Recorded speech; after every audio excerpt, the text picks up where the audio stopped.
In early June, an unofficial comment coming from an unnamed representative of U.S. Customs and Border Protection stated that border wall construction will avoid the historic Eli Jackson and Jackson Ranch Chapel cemeteries. This report was latched onto by numerous news sources at the time, but contrary to this unofficial report, CBP recently released a proposal to construct approximately 95 miles of new border wall in the South Texas counties of Starr, Hidalgo, and Cameron. Nowhere within this official release does it mention that the Eli Jackson or Jackson Ranch Chapel cemeteries will be spared from border wall construction that could begin as soon as September 30th. And, in fact, maps of the construction that they released, along with the statement, show the wall going through the areas of the cemeteries. This element of the official release has received little attention in the media. Additionally, CBP has not responded to our request for comment on their plans for border wall construction at the cemeteries. Protectors of the cemetery are currently pushing for senators to keep language included in the version of the 2020 Homeland Security Appropriations Bill written by the House of Representatives, which includes language that exempts historical cemeteries such as the Eli Jackson and Jackson Ranch Chapel cemeteries from border wall construction. The bill passed committee markup and will move on to the House and Senate to be voted on soon. My name is Vinisha Patel Adams, with bellyofthebeastmedia.org.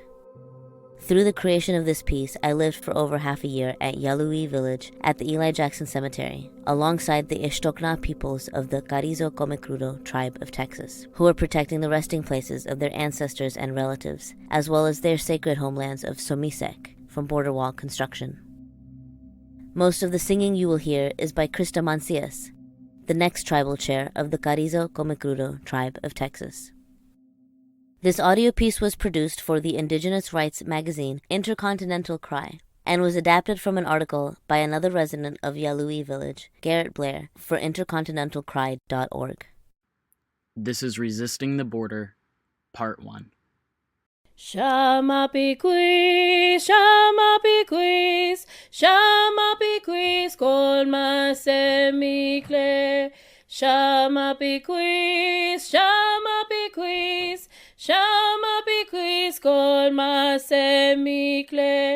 The Esto'k Gna Nation, also known by their Spanish given name, the Carrizo Comecrudo Tribe of Texas, are indigenous to both sides of the Rio Grande and throughout so-called Texas, northern Mexico, and eastern New Mexico. The Esto'k Gna call this land Somisek.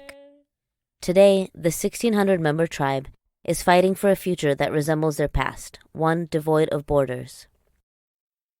In South Texas, the Rio Grande, a river held sacred by the Esto'k Gna, marks the international border of the United States and Mexico. 2 miles north of this sacred river lies a quarter-acre plot of weathered headstones and crosses, the Eli Jackson Cemetery. There are about 150 people buried here, including freed slaves, ancestors of the Esto'k Gna, and World War I and II veterans.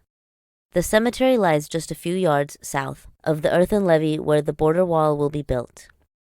The Eli Jackson Cemetery is at risk of destruction and desecration as it lies within the border wall's planned 150-foot enforcement zone. Heavy machinery is currently clear-cutting these areas along the border, turning forests into mulch, so that both sides of the wall can be monitored by agencies like U.S. CBP, Customs and Border Protection, a branch of DHS, the United States Department of Homeland Security, who violently apprehend, sometimes killing, people migrating across the U.S.-Mexico border.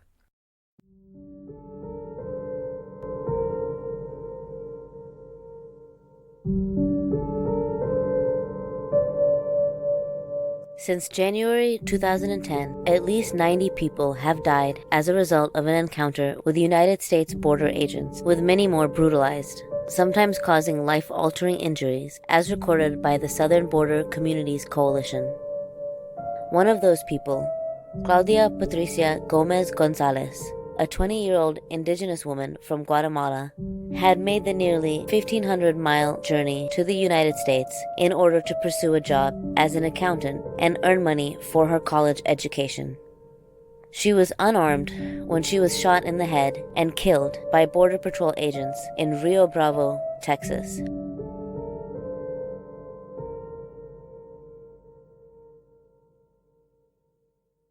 The Trump administration has allowed at least 24 people to die in ICE custody since Trump's inauguration, which, according to migrant advocacy groups, are due to the inhumane conditions they are being held in. At least 4 more immigrants died shortly after being released by ICE, and 7 migrant children have died in United States federal custody since September, with 5 indigenous children dying in United States federal custody since December. Most of the children died after getting sick inside United States concentration camps. These are the holding facilities run by Customs and Border Protection, deemed, quote, detention centers. Despite 3 migrant children already dying due to the flu, and with flu season just around the corner, CBP has stated they will not provide vaccines to migrants in their custody.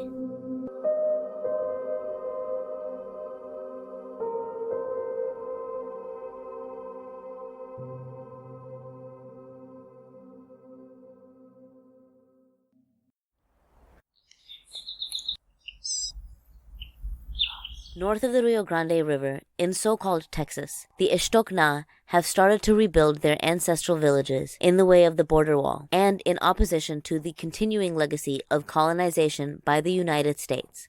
The village is called Yalui, which means butterfly, in the Esto'k Gna language, hokum, in honor of the butterflies whose habitats will be destroyed by the border wall if it's allowed to be built. Yalui village is on the grounds of the Eli Jackson Cemetery. The fight is in the courts as well. Earth Justice, an environmental law nonprofit organization, is representing the Esto'k Gna and other descendants of those laid to rest at the cemetery, like the Ramirez family, who you will hear from in part 2 of this piece. Together, along with several other organizations and one private property owner, they have filed a lawsuit to stop the wall from destroying the cemetery and other areas. Dr. Christopher Basaldu is an anthropologist and a member of the Carrizo Comecrudo tribe. He has been a resident of Yalui village for the last 6 months, living out of his tent at the Eli Jackson Cemetery in defense of the ancestors laid to rest there and at the Jackson Ranch Chapel Cemetery. That's just a short walk down the street. The birds in this region are the most diverse avian population north of the Mexican border. You can hear some of them singing at Yalui village during our interviews.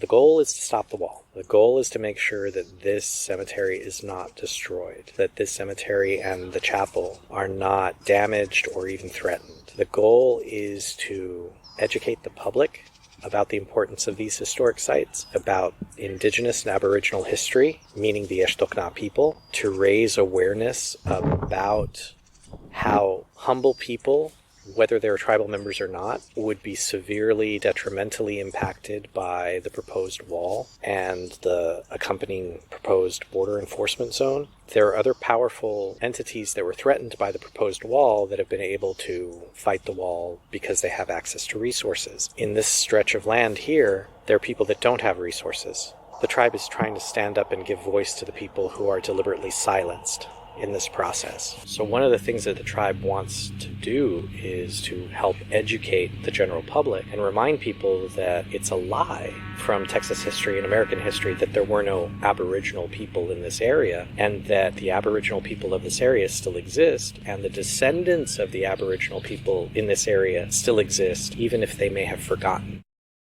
As Dr. Basaldu explains, Carrizo and Comecrudo are Spanish given names. In the tribe's language of hokum, they are Esto'k Gna, or human beings. Esto'k Gna is the people's name for themselves. It literally just means human beings, or the human people. But the Spanish names Carrizo and Comecrudo, those are words that were used by Spanish invaders and Spanish colonizers to describe the Aboriginal people here in the Rio Grande Valley and on north side and southern side of the Rio Grande River. Carrizo is just the Spanish word for a particular type of reed, which is actually not an indigenous plant, but it's an invasive, which I find very interesting. The invaders gave us a name for the invader name for some of the Esto'k Gna, the human people, is to name them after a reed which was an invasive species. Comecrudo is far more insulting. The intention of the Spaniards was to describe particular clans or villages of the human beings as so uncivilized that they would eat food raw. That's what Comecrudo literally means, is eating raw food. But of course, these are the names that the invader and the colonizer uses for their perception and their records in order to describe Aboriginal people. The name, or the words, Esto'k Gna, just means the human beings. Now, beyond that, there were clan names. Even though all of this is sacred homelands to the Esto'k Gna, there are certain clans that would live in different areas. Shama piquis, shama piquis, shama piquis, colma semicle. The Esto'k Gna were one nation with many bands and clans. These bands lived in different villages and areas within their homelands of Somisek. Yalui village at the Eli Jackson Cemetery is on the grounds of the ancestral villages where the Crane, Canyon, and Bear clans lived. Mariposa village, which the tribe set up at the National Butterfly Center in so-called Mission, Texas, is in the homelands of the Cotoname band. This village was also set up in the path of border wall construction. The bands of the Esto'k Gna were nomadic, moving up and down the Rio Grande to allow resources to naturally replenish themselves, constantly moving their villages, which elsewhere in Somisek was dependent on how far water was. The Esto'k Gna burial grounds and artifacts are all along the river. They are fighting for their ancestors buried all along the banks of this sacred river, known to them as Ahumataumatel, or the Spirit River. Shama piquis, shama piquis, shama piquis, colma semicle. As Spanish colonizers came into these lands in the late 17th and early 18th centuries, they enacted a system of missions to convert the indigenous population to Christianity and to Spanish culture. They were not only forcing the indigenous population to convert to Catholicism, these colonizers also exploited their labor. In the background, you hear Makwade, a resident of the village from the Sac and Fox Nation, who has joined the Esto'k Gna in defending these lands. He is singing and praying as we interview Dr. Basaldu at Yalui village. Because under Spanish colonization, one of the systems of colonization that Spain enacted in the so-called New World was the encomienda system, which, in broad strokes, general history, under the rulership and the authority of the unified kingdom of Castile and Aragon, what we now think of as modern Spain, the crown would grant an encomendero, a male, and if we want to get really specific, a straight European male, ostensibly straight, the crown would grant the encomendero an encomienda. And an encomienda was organized and granted through the colonial government, but from the crown. And the basic concept is that the encomendero was granted or given all of the land within the boundaries of that encomienda, but the human beings that were already on that land become his labor. So if he wants to build his hacienda, he has the labor already there. Starting in 1767, prior to the existence of the Eli Jackson Cemetery and the Jackson Ranch Chapel Cemetery, this land functioned as an encomienda under a Spanish royal land grant known as Porción 71, awarded to Narcisco Cavazos. You have to force these human beings toward you with support from the crown and support of military forces or mercenary forces. People were forced at gunpoint or tortured into obedience to work plantations, build roads, or build houses under the authority of the encomendero within the encomienda. So the sad thing is that from the Spanish perspective, they were viewing native people as subhumans and basically just property. They were just living human property that can be forced to do whatever it is they needed to do. Now, encomenderos were granted that land under the requirement that they convert those human beings. They had to provide for the religious education of Native and Indigenous people. They were required to do it. They had to do it. And so the encomienda system, in a lot of cases, included arrangements and agreements with religious Catholic missionaries. And part of a powerful encomienda with an hacienda, basically a feudal lord, basically the same pattern as feudalism. They were supposed to make sure that they had their churchmen, their clergymen, in order to build missions. Well, of course, the labor of building that missions was still native people. It was still indigenous people. So native people were required to build the instruments of their ideological programming, forcing them into a foreigner's religion, because Christianity is a foreign religion. It has no inherent right to exist on this land. The Esto'k Gna have an inherent right to live on this land, and the Esto'k Gna have an inherent right to live their life ways. But Christianity has no inherent right to exist in this hemisphere. But the force conversion, and then later people being in the habit of converting and understanding Christianity, has pushed out the life ways that were there originally. The Buffalo Calling Song. Wakate, wakate, wakate, hakaye, wakate, hakaye, haye. Kene nana wazuhe, kene nana wazuhe, wakate, hakaye, haye. Wakate, wakate, wakate, hakaye, wakate, hakaye, haye. Kene nana wazuhe, kene nana wazuhe, wakate, hakaye, haye. Wakate, wakate, wakate, hakaye, wakate, hakaye, haye. Kene nana wazuhe, kene nana wazuhe, wakate, hakaye, haye. Wakate, wakate, wakate, hakaye, wakate, hakaye, haye. Kene nana wazuhe, kene nana wazuhe, wakate, hakaye, haye. The Esto'k Gna people and their lifeways are still present in their homelands, despite European colonizers' attempts at complete erasure of the indigenous peoples of South Texas through generations of genocide and broken treaties. The Esto'k Gna continue to resist colonization, rebuild their villages, and claim their connection to these lands. Back to this concept of colonial genocide, colonizers were forcing human beings to give up their lifeways that were given to them by Creator, give up their languages that were given to them by Creator, and no longer live in such a way that they had for generations and for centuries, and to live in constant, reciprocal, respectful relationships with all other living beings around them in their homelands, through prayer, through song, through ceremony, through offerings. And they were forced to completely transform their economy, their sense of place. They were to give up their ceremonies and take on the ceremonies of their torturers and abusers and colonizers.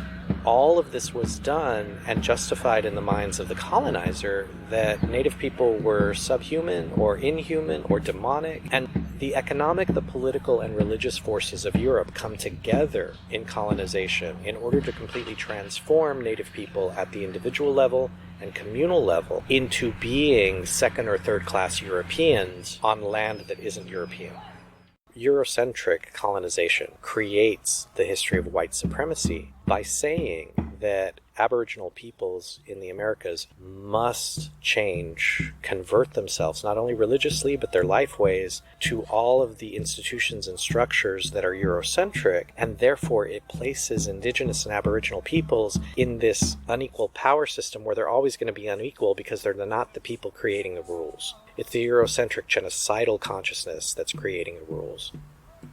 These Eurocentric rules Dr. Basaldou is talking about function to further disenfranchise Indigenous peoples, including Black Indigenous peoples forcibly moved through the violent history of slavery, and other people of color. Rules of education, environment, religion, politics, beauty, nearly everything in society. Okay, yeah, so human beings come into this area, and the original people, descendant after thousands and thousands and thousands of years, are the Esto'k Gna for this land, for this area. And being in a homeland means that the people continue the relationships with their homelands and live in their homelands as Creator intended them to. live in their homelands.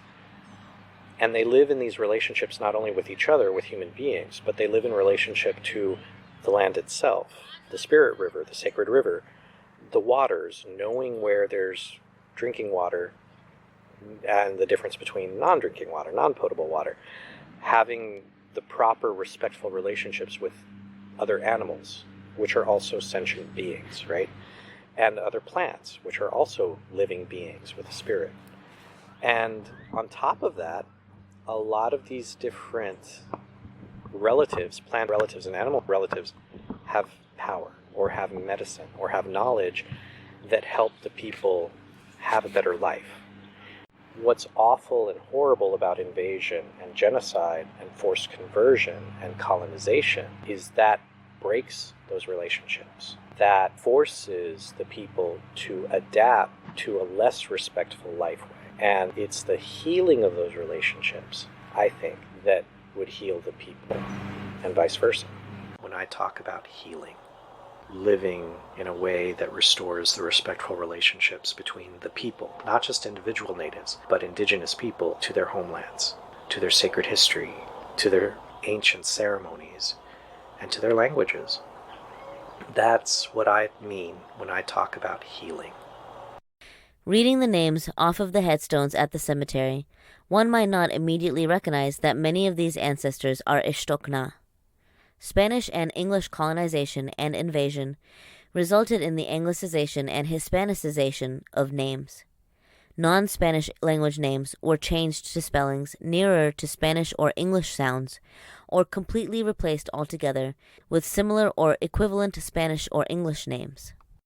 So with the encomienda system and then the subsequent Spanish land grant system, which is sort of the inheritor consciously of the encomienda system, an encomendero would just give their Spanish name to the people that were from that land. So you have names that would be like de Garcia, because the encomendero is Garcia, and the people that are of Garcia, that's de Garcia. That's not Garcia, that's de Garcia. But then later on, as life goes on, people abbreviate those things and they drop the de, and then Garcia just becomes the last name. So that's the Spanishization of these last names. The same pattern applies with Anglicization, because you get another wave of colonization and invasion and settler colonialism, and then you have people either through marriage or through just wanting to change their names, or hey, I'll get a job easier and faster if I just change my name, or hey, I got a job at this ranch over here.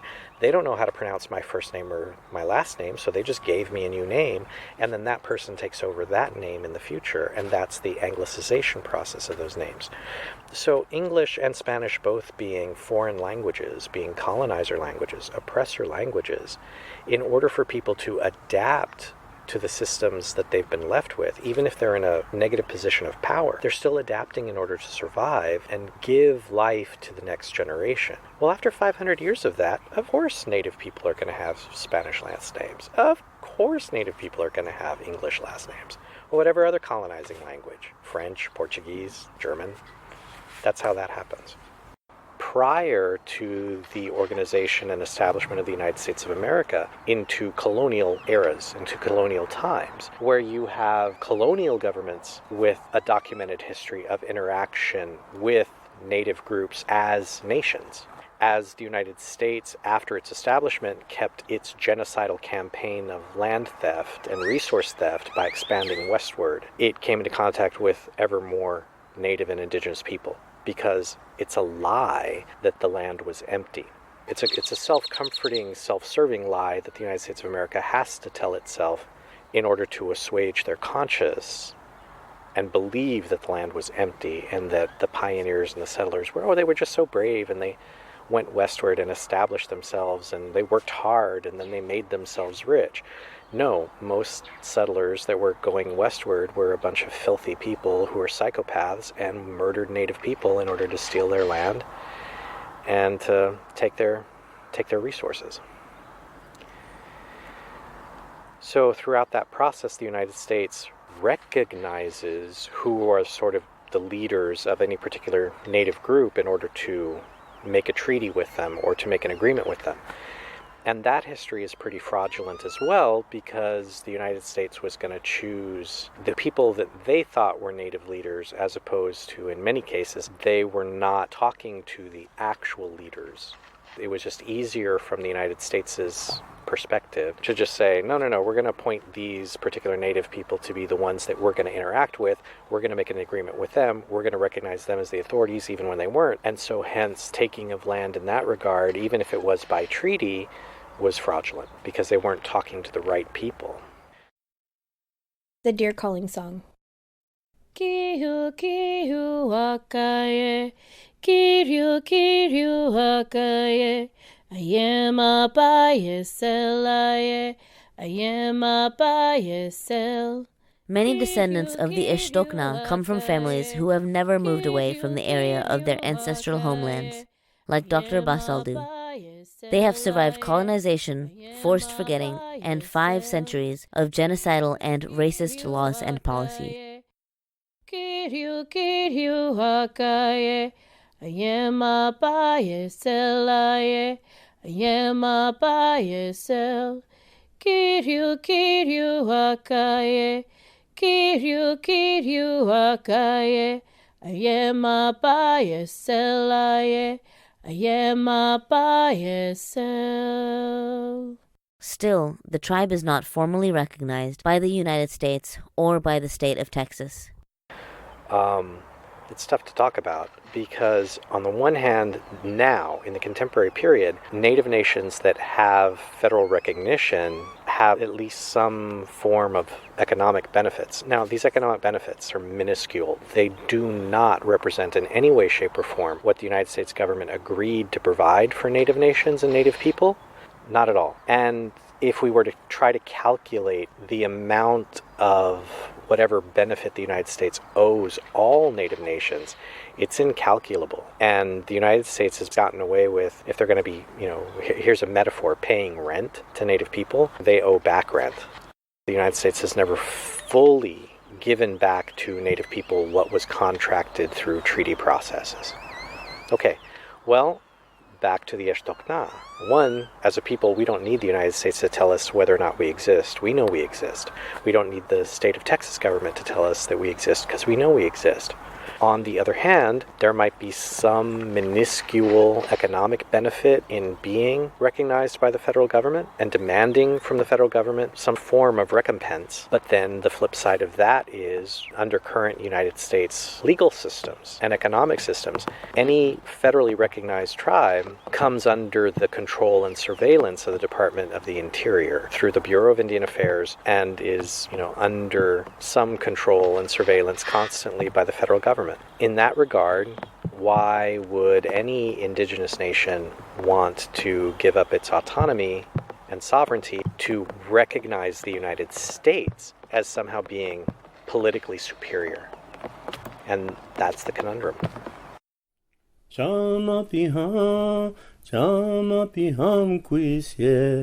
This is Juan Mancias.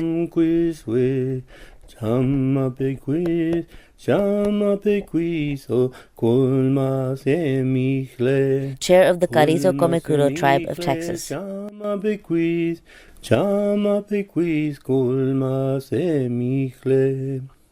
Juan is a descendant of Manuel Cavazos, sole survivor of the 1857 Devil's River Massacre in Texas, another lie by Texas and U.S. history, which calls the massacre the Devil's River Battle.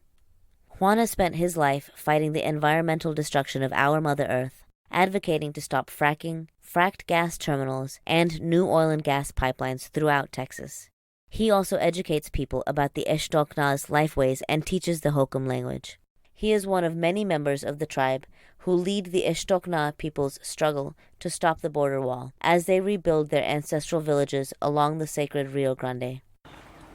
My name is Juan Mancias. I'm the tribal chair. That's my title for the Carrizo Comecrudo Tribe of Texas. And I'm here at the Eli Jackson Cemetery, or Jackson Brewster Cemetery, which is a Texas historical site that's being threatened by some ignorance of a wall. And I think it's, again, another part of oppression and ethnic cleansing and trying to accommodate a sick colonial mentality. The place here was called El Capote. We as the original people of Texas have aboriginal inherent rights to this area. The indigenous communities in this area before colonization, where Yalu'i village stands now, was called El Capote by the Spanish colonizers when they came to Sumisec. And so we have a duty to the ancestors that we finally have started to implement, because many of us have been able to understand and get an education of what has happened in the United States toward Native people. And knowing that we are people of Native descent, especially of this area, and those of us who have been able to maintain some of the life ways and are recognized for, some of the medicine that grew in this area and that has been oppressed as well. Calling the medicine song. Kopayema, kopayema, panayowe, panayowe. Kopayema, kopayema, panayowe, panayowe. He's referring to the sacred medicine of the Esto'k Gna, Kop. It's the cactus commonly referred to as peyote that has been made illegal by the United States as part of the continued religious persecution of indigenous people in a country that claims it was founded upon principles of religious freedom.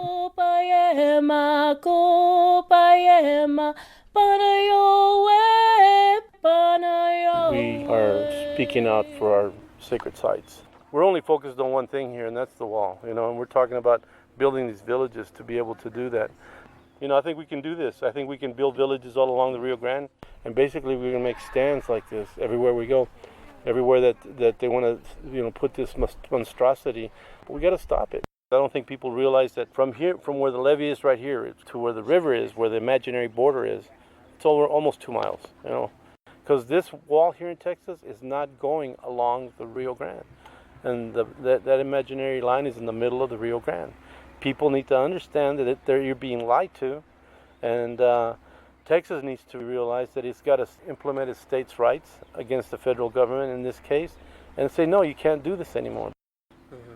And then in terms of the effect on the environment that the border wall might have the proper environmental impact statements been conducted to do this construction? No. Like I said, their due diligence isn't great. This is stupid. And ignorant, and to let it happen is a lack of education. The Esto'k Gna are worried that the construction of the U.S.-Mexico border wall will unearth the remains of their ancestral artifacts, not only at the Eli Jackson Cemetery in so-called San Juan, Texas, but at ancestral burial sites and villages all along the Rio Grande. This area, including the levee that the border wall will be placed on, is no stranger to the desecration of human remains. All the children and our people's ways. I can't tell you how many sacred sites have been looted over the last 150 years just to build even the levee that's here next to us. They were digging the canal and the levee here, and they were throwing bones to the side they were nothing. There's been this mentality because of Texas promoting ethnic cleansing of Native America in Texas has kind of set up a void in here. They do whatever they want to here without doing any due diligence. Again, if they find bones, they don't have to tell anybody. In other words, they're going to loot it. They're the ones looting. They're the criminals, So they're waiving the law to break the law. We know because there's Border Patrol agents that have retired or have quit and brought back, arrowheads and other things that they've looted along the way. What they're saying to us is that nobody exists here. I will fight forever, forever I will fight. I will fight forever to bring light through the night. I will remember all our warriors and our people's ways. I will fight forever, forever I will fight. I will fight forever to bring light through the night. I will remember all our ancestors and our people's ways. I will remember all our ancestors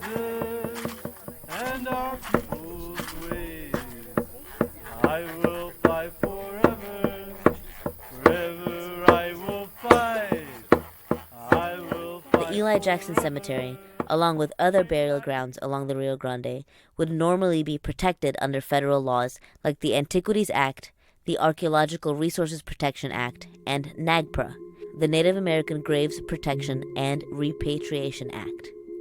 NAGPRA requires federal agencies to return unearthed remains and artifacts of indigenous peoples to their lineal descendants. However, former Secretary of Homeland Security Department Kirstjen Nielsen has evoked powers given by the Real ID Act of 2005's amendment to the Illegal Immigration Reform and Immigrant Responsibility Act of 1996. These two laws have a sordid history together. The first, the Illegal Immigration Reform and Immigrant Responsibility Act of 1996, was used to overhaul the United States immigration system, creating the U.S. deportation machine as it is today, and making it more difficult for immigrants to obtain citizenship. Then, almost 10 years later, in the name of the post-9/11 racist war against terror, the Real ID Act of 2005 made an amendment to this immigration law, changing what had previously allowed the waiving of two named federal laws to the waiving of all laws that interfere with the fast and efficient construction of barriers in the interest of national security. It states, quote, The Secretary of Homeland Security shall have the authority to waive all legal requirements such secretary, in such secretary's sole discretion, determines necessary to ensure expeditious construction of the barriers and roads under this section. This was used in order to waive 28 federal laws along the southern border, including NAGPRA, so that the Trump administration can continue upon the years of border wall construction already completed under previous administrations. These laws are vital to our environmental protection and are safeguards for historic sites and human remains. Due to this waiver, and without proper environmental surveys or community input, border wall construction happens completely outside the scope of federal regulations, resulting in neither the government nor the populace knowing the full ramifications of construction. Normally, anytime the federal government undertakes an action expected to significantly affect the environment, they have to go through the National Environmental Policy Act, NEPA, which means they have to complete an exhaustive survey of the impacts of those actions, often through use of environmental assessments and environmental impact statements. But NEPA has been waived entirely along the southern border. And so the impacts of this wall on endangered and threatened species, flow of water, and habitat connectivity have not been researched. If you don't know what a broken treaty is, when they waive 28 laws that protect your health, that protect your family, protect your future generations, that's what a broken treaty is.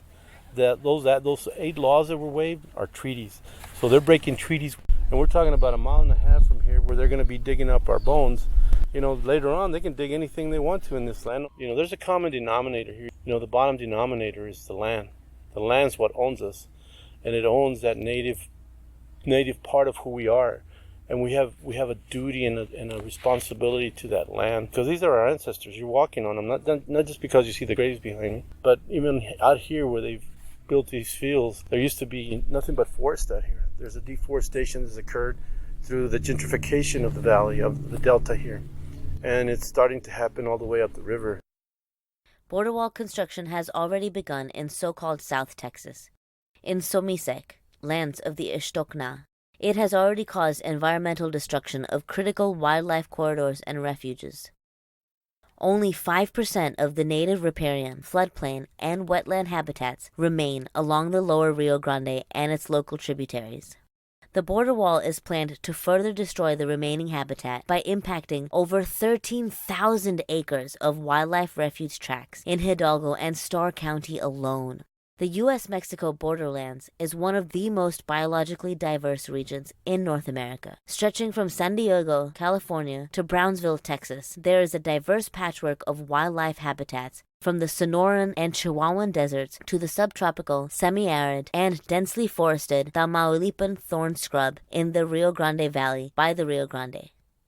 The Rio Grande Valley in particular holds 11 distinct ecosystems, defying the singular image that many outsiders think of when envisioning the borderlands. Even though the valley holds one of the most diverse ecosystems on this continent, it has suffered generations of disrespect, resulting in massive habitat destruction. Since the 1930s, 95% of the native habitat in the lower Rio Grande Valley has been destroyed due to irresponsible U.S. corporate farming, big agriculture, and rapid urban development, trading in native biodiversity for monocultures as far as the eye can see. It is the surviving but dwindling 5% of native habitat that is under threat of destruction by border wall construction. The Eagle Calling Song. Bayuta peakai, bayuta peakai, bayuta peakai haye. Mesmate genki waye. Mesmate genki waye. Mesmate genki waye. So we're trying to make people understand to live with what they have and not destroy any more of what is around us because it's important to us. This whole area had abundance of native life, native fauna, native trees like the retamas and the huizaches, and of course the wildlife was all over the place. Everything's sacred. All this is sacred. All this is medicine to us. We used to make baskets out of the retama, and we used to use the huizache to make our homes. So it's all sacred.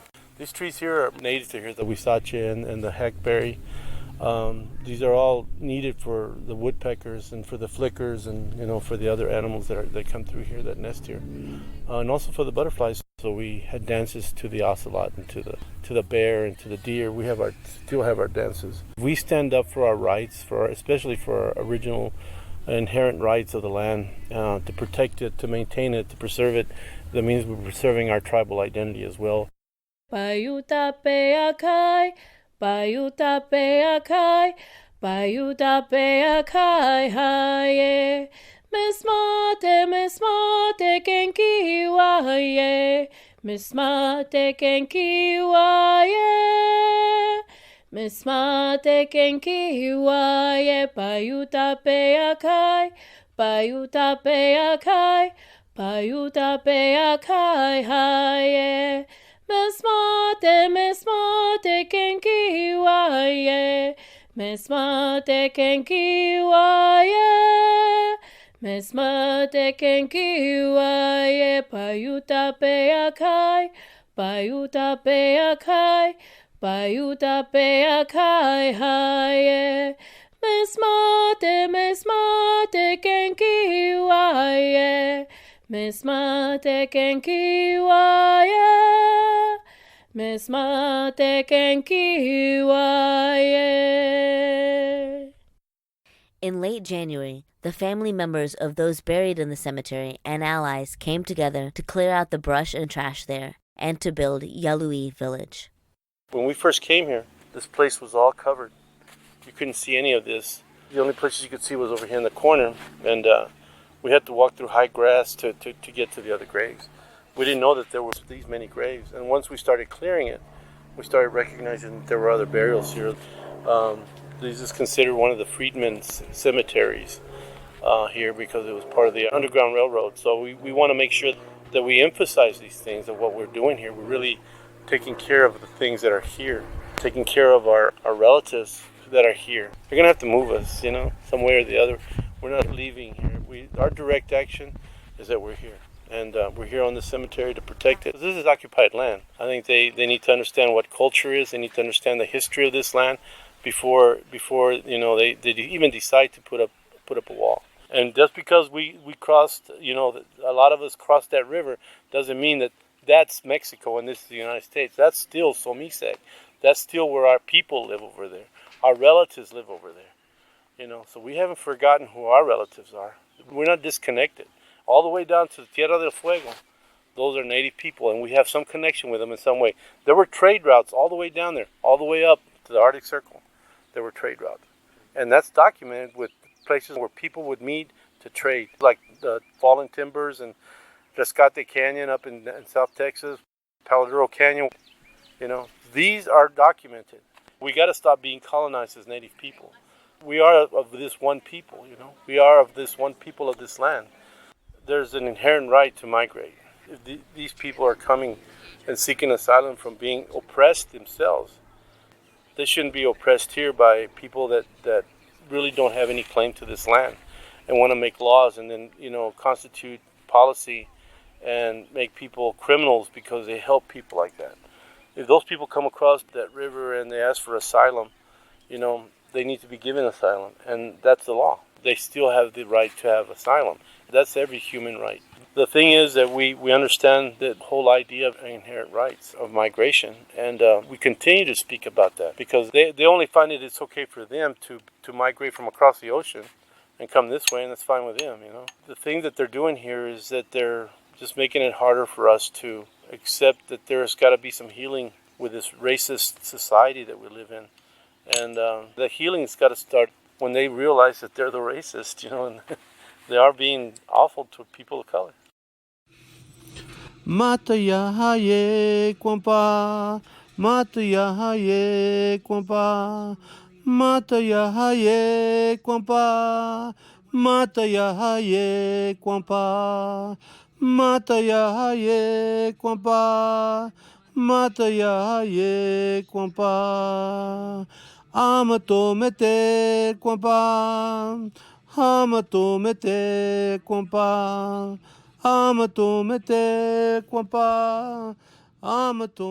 We leave you with the words of Juan, speaking on the Rio Grande at a march against the border wall at the National Butterfly Center in May.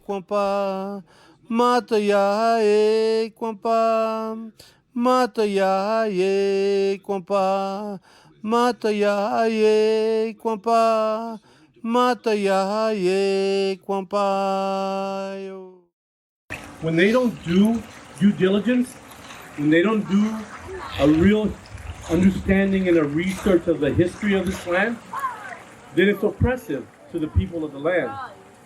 And it continues to be oppressive when you continue to become more generic about it. But there have been people living here for a long, long time.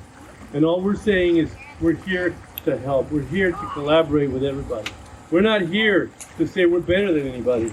We're just saying, hey, we're the original people from this land, and we have a voice, and we know with our inherent original rights, the inherent original rights of this land, we can probably stop some of this madness, some of this ignorance, because that's the enemy. Ignorance is the enemy. And it consumes us all. And that's why it's important that you know who your grandfathers and grandmothers are, who your great-grandmothers are, who your great-grandfathers are, because that's the only way that you're going to be able to fight this enemy, is to stay alive and to continue that life 7 generations from now, 10 generations from now, because it continues to live. Because there's a language and there's a way of life, or are called life ways, that we live. We're not a religious people. We're a people that have a way of life. We don't have words for prayer. We have sending our voice. We say, look at my heart, look at my spirit, and look at the way I live, because that's who we are. But when they start waiving laws that apply to every one of you as a citizen, every one of these children, they're breaking treaties with them, with those 28 laws that they waived. So if you don't know what a breaking of a treaty is, you as a U.S. citizen are going through broken treaties because they've waived those laws. The right to have clean water, the right to have clean air, the right to be able to cross and to hold these things sacred. These ocelots, the great egrets, the blue herons, all of these things need to be looked at and say, hey, I have a right to see that. My children have a right to see that. My grandchildren have a right. Each one of you is going through broken treaties right now with the ignorance that's out there. And that's the only way you can see it, because that's who the enemy is. And it's ignorance. And that's why we're here. This land, we don't own it. This land, it owns us. We are this land. The ancestors are here. The ancestors, where you're standing on my ancestors.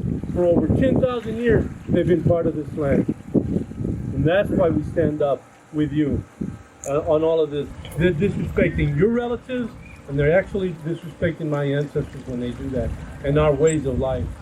My spirituality lies in those tears, in that blood, and in that sweat that my people have given, so that I can say I am Esto'k Gna, so that I can say I am a paeso, give life to everything that is here. And that's why we're here. And that's why this water is important. That's why this river to us is important. This we call the Spirit River, because we lived on both sides of this river. But now they've divided even that. They divided us all. We live in divisions, and we're okay with it. Well, all I can say is I'm here to collaborate and try to break down some of these divisions. And that's why we're here, and that's why we will always be here. Shama piquis, shama piquis, shama piquis, colma semicle. Shama piquis, This piece was produced, narrated, co-written by Vinisha Patel Adams at bellyofthebeastmedia.org. Co-produced, co-written, and recorded by Garrett Blair on Facebook at Garrett Blair Journalism. Adapted from an article by Garrett Blair for the Indigenous rights magazine Intercontinental Cry. Thank you to the Esto'k Gna Nation, the Carrizo Comecrudo Tribe of Texas, for their time lent to this piece.